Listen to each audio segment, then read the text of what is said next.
Bonjour à tous. Alors dans cette troisième séance sur les opérations sur les nombres en écriture fractionnaire, on va voir ce qu'on appelle l'inverse d'un nombre. Alors l'inverse d'un nombre, c'est chercher un nombre par lequel je vais multiplier mon nombre ou ma fraction pour obtenir comme résultat 1. Donc chercher l'inverse de 1 tiers, c'est se demander par combien je peux multiplier 1 tiers pour obtenir 1 comme résultat. Bon, ici c'est assez simple, hein. Pour obtenir 1, en fait il faut que j'obtienne 3 sur 3, ça fera 1. Du coup, 1 fois combien égale 3 1 fois 3 au numérateur. Et 3 fois combien égale 3 1. Donc, l'inverse de 1 tiers est 3 sur 1. Maintenant, si j'ai la fraction 2 septièmes, je dois obtenir 1 à la fin. L'inverse de 2 septièmes, bon, il faut que je regarde, qu'est-ce que je peux obtenir qui va faire 1 ? Avec 2 et 7, je vais chercher à obtenir 14 quatorzièmes, ça fera 1. 2 pour aller à 14, c'est 2 fois 7. 7 pour aller à 14, c'est 7 fois 2.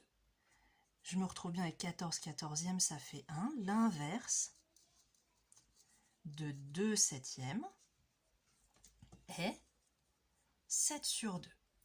Et c'est finalement assez logique. Pour trouver l'inverse d'une fraction, il suffit d'inverser le numérateur et le dénominateur. 1 sur 3, ça me donne 3 sur 1 pour son inverse. 2 sur 7, ça me donne 7 sur 2 pour son inverse.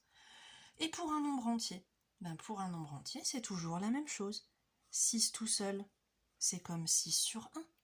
Et donc l'inverse de 6 sur 1, si j'applique cette histoire d'inversion de numérateur et de dénominateur, ça fait 1 sixième. 6 fois 1, 6, 1 fois 6, 6, et 6 sixièmes, ça fait bien 1. Alors cette notion d'inverse, on en aura besoin pour la multiplication, mais on verra ça la prochaine fois. D'abord, on va compléter ici les inverses. Alors l'inverse de 4 tiers, du coup j'inverse numérateur et dénominateur, c'est 3 quarts. L'inverse de 1 sur 4, c'est 4 sur 1, et ça on peut l'écrire tout simplement 4. L'inverse de 3, donc on se souvient que 3 c'est comme 3 sur 1, donc l'inverse de 3 c'est 1 tiers.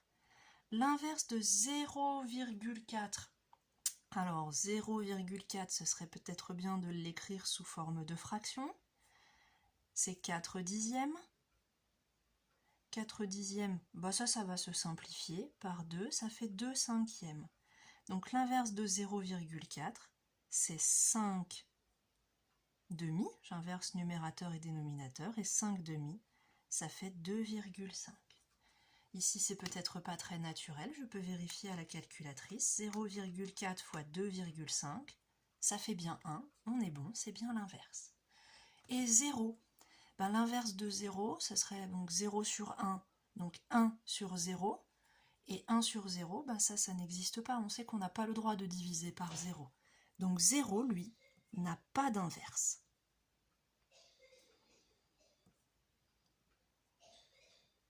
0 n'a pas d'inverse.